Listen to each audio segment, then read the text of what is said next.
In a recent video, I talked about why you may be cold at work, and that video was very popular. I'm so thankful. There were a ton of great comments in there, a lot of back and forth, and people giving their best tips and tricks. So rather than having you go down and have to read all those comments, I'm gonna take the best ones and put them into a video of their own. Welcome, friends. I'm Murawski. Now, that video, although it was popular, this is YouTube, right? And that thing had its fair share of haters. My favorite comment from a hater was from this guy named Josh. Now, Josh left a comment with a point that I really couldn't figure out, but it turns out that Josh himself is actually a YouTuber as well. Hey, yo, I still got a real problem with people getting paid for nothing over this bullshit, doing YouTube videos and all that while the rest of us struggling. So in honor of Josh, I'm gonna rate all of these tips from 1 to 3 AOs. Hey, yo. The first and probably one of the best tips was using nitrile gloves underneath your work gloves. Now, I mentioned that a lot of us have to use cut-resistant level gloves for our job. Okay, so these are the types of gloves that I'm talking about. These are MaxiFlex, but any brand that you have is probably similar.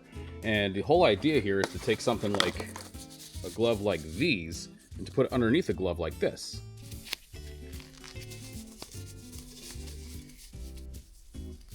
Now, this also has the added benefit of keeping your hands dry no matter what you're working with. So thanks to all of you who wrote in this tip. It's a real good one. Nitrile gloves, I'm giving that 3 AOs. Now, if this isn't what you want, right? I mean, you want something a little bit more high tech. Well, Klein just came out with heated gloves that are designed to work beneath these types of gloves. So it looks like the battery pack is somewhere around your wrist, and then the heat goes up into the fingers. Another viewer mentioned something, I think from the sports world, which was a liner glove, and then your work glove on top of that. Now, a glove liner with your glove, I'm gonna give that 2 AOs just because your company doesn't have to supply the liners, whereas with the nitrile gloves, they do. Now, speaking of liners, a lot of people recommended this for feet as well, so using a liner sock before your wool socks. And this is a great idea. Again, you know, moisture is the enemy, and this keeps it at bay. Socks with a liner definitely gets 3 AOs for me. Now, I mentioned using a boot dryer in that video, but somebody recommended just taking their boots off, putting them on their side, and letting the air from the vent blow into them overnight. Now, just the idea of getting moving air inside of your boots is the key here, so you don't need a boot dryer, so you could do something like this. So we could take our boots, put them down there, take something like this Milwaukee fan, and like literally just have that kind of blowing into them. I mean, look, it's not ideal, and this setup is probably a little more expensive than a boot dryer, but it still gets the job done, so you work with what you have. The poor man's boot dryer gets 2 AOs from me because I'm not sure that it'll get all the way to the toe, and the boot dryer really does a good job at that. Some people mention the expense of all this stuff, and it does add up. I mean, boot dryers, wool socks, base layers, all that stuff, it costs a lot of money. And if that's your situation, well, luckily the sponsor of this video, Clover, can help you out. Now, if you're short on cash, you can access up to $400 with no credit check, no hidden fees from Clover. One of the most common types of comments that I saw were people who were talking up natural fibers over synthetic, and that's definitely true. The problem is, though, is that they cost a lot more. I mean, wool, like this jacket that I'm wearing right here, is a lot. I mean, I'm talking 2-3 times as much as a synthetic counterpart. And so if you want something that's like down-filled, or you want some wool in your life, or whatever it is, and you just can't get the funds right now, this is where something like Clover can really help you out. Now, not all users will qualify. Advances range from $25 to $400. The average advance is $160. And express transfer fees may apply. The cool thing too is that Clover has a great app, and you're gonna know very quickly whether you qualify and what you can do with that money. So anyway, it's because of sponsors like Clover that I can keep these videos coming to you, so please show them some love by clicking the link in the description below. Then there were a couple of people who work in -30-degree Canada who sort of echoed the same thing. Liners, wool socks, dry boots.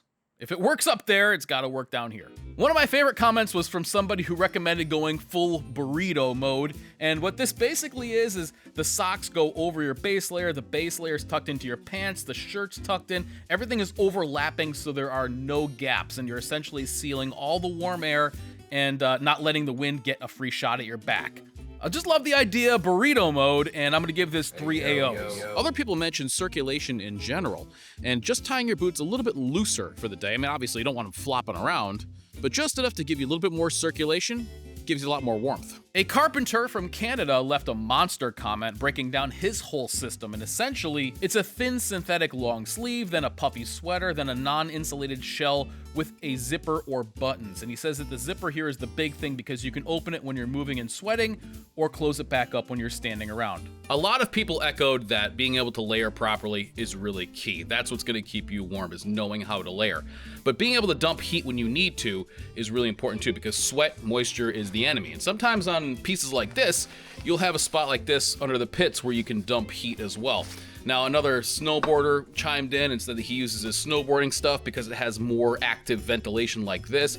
And also, a lot of people were talking about mesh base layers, something I've never heard of before, but again, that's why I love the comment section, so I'm checking those out too. This is a great example of layering done properly, and it gets 3 AOs. And a bunch of you repeated your love for cotton, and I get it. Cotton is soft, it's cozy, it's warm, but it also can suck up your warmth like a shop vac. It's not a good alternative to synthetics or wool, and I know it's cheaper too. So if you insist on wearing cotton, totally fine, but I would use it more as a shell layer or an outer layer. If you want to throw a sweatshirt on top, you know, that's cool, but there's a reason they say cotton kills, and my whole point here is to keep you warm during the winters. Multiple people said the same thing in different ways, and that is cover your neck. Whether it's a scarf, a balaclava, whatever you have, just keeping your neck and the back of your head warm makes your whole body feel warmer. So I totally agree on that, and I give you 3 AOs. And I really liked this comment from somebody who works in a really cold warehouse. He said, don't take your breaks and go into a warm room and sweat. Now, sweat is the enemy, moisture is going to keep you colder than anything else. He recommends taking shorter but more breaks if you can. I mean, I know employers can all be different, but if you can do that, it helps keep you from getting shocked when you go back into the cold. Plus, if you go inside and sweat, and then you go back into the cold, it's going to turn into little ice crystals. It's going to actually make you colder. So this idea of sort of warming up just gradually with little short breaks is really good, especially from somebody who knows it. Multiple little warm-up breaks gets 3 AOs from me.